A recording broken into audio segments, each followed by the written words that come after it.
எல்லாரும் நல்லா இருக்கீங்களா? இந்த சமையல் சேனல் வழியாக உங்கள் எல்லாரையும் சந்திக்கிறதுல மிக்க மகிழ்ச்சிங்க. சிம்பிளான சமையல் எக்ஸலண்ட்டான டேஸ்ட்டில் வரணும்னா நம்ம சேனலை தொடர்ந்து பாருங்கள்.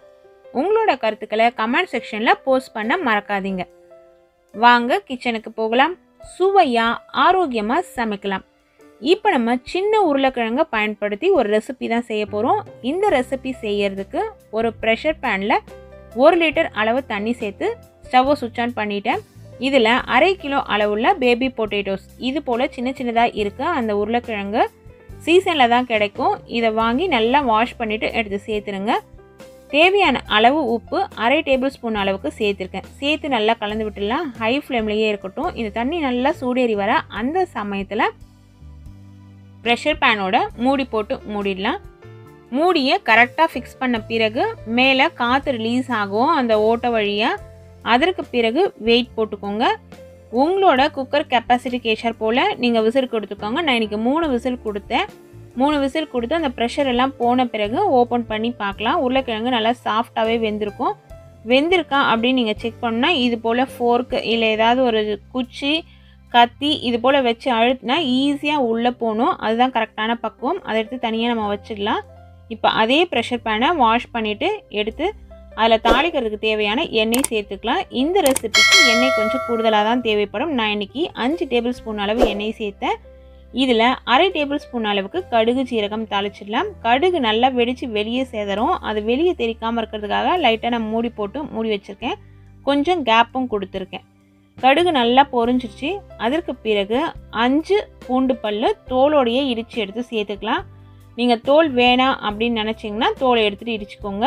கருவேப்பிலை நல்லா 2 இனுக்கு உருவி அதில் சேர்த்துக்கோங்க. கருவேப்பிலையோட வாசனையும் பூண்டோட வாசனையும் இந்த ரெசிபிக்கு ரொம்பவே முக்கியம். ரொம்ப நல்ல டேஸ்ட்டை தரும். அதே சமயத்தில் ரொம்ப நல்ல வாசனையை தரும். இதில் 1/4 டேபிள் ஸ்பூன் அளவுக்கு மஞ்சள் பொடி சேர்த்துடலாம். தீயை நல்லா குறைச்சி வச்சுக்கோங்க. இல்லைன்னா மஞ்சள் பொடி கருகி போயிடும். இதெல்லாம் சேர்த்த பிறகு உருளைக்கிழங்கு நம்ம வேக வச்சோம் இல்லைங்களா, அதை தோலை உரித்து எடுத்து இதில் சேர்த்துக்கலாம். இதெல்லாம் சேர்க்கும்போது தீயை நல்லா ஃபுல்லாக குறைச்சி வச்சுடுங்க. லோ ஃப்ளேம்லேயே இருக்கட்டும். உருளைக்கிழங்கு எண்ணெயில் நல்லா மிக்ஸ் ஆகணும். அதனால் நல்லா இதை கலந்து விட்டுடுங்க. இது நல்லா கலந்த பிறகு இதில் காரத்துக்கு தனி மிளகாய்த்தூள் 1 டேபிள் ஸ்பூன் அளவுக்கு சேர்த்துக்கலாம். கலருக்காக காஷ்மீரி மிளகாய்த்தூள் நான் 1 டேபிள் ஸ்பூன் அளவு சேர்க்குறேன். வீட்டில் செய்யும்போது காஷ்மீரி மிளகாய்த்தூள் இல்லை அப்படின்னா பரவாயில்ல, தனி மிளகாய்த்தூள் 1/2 டேபிள் ஸ்பூன் அளவு சேர்த்துக்கோங்க. காரம் உங்களோட தேவைக்கு ஏற்றாற் போல் நீங்கள் சேர்த்துக்கலாம். 1/4 டேபிள் ஸ்பூன் அளவுக்கு பெருங்காயத்தூள் சேர்த்துக்கலாம். பெருங்காயத்தூள் அவசியம் சேர்க்கணும். தண்ணி இது போல் கொஞ்சமாக சேர்த்துக்கோங்க. இந்த மசாலா பொருட்கள்லாம் கரையிற அளவு நம்ம சேர்த்தா போதும். நான் ஒரு 50 ml அளவு தண்ணி சேர்த்தேன். 1/2 டேபிள் ஸ்பூன் அளவுக்கு தூள் உப்பு சேர்த்துக்கலாம். ஏற்கனவே நம்ம உப்பு போட்டு வேக வச்சோம். இருந்தாலும் மசாலா பொருட்கள்லாம் சேர்த்ததுனால உப்பு தேவைப்படும். அதனால இப்போ தேவையான அளவு உப்பு சேர்த்துட்டு இது போல் எண்ணெய் தண்ணி எல்லாம் இந்த மசாலா பொருட்களோடு நல்லா கலந்து வரணும்.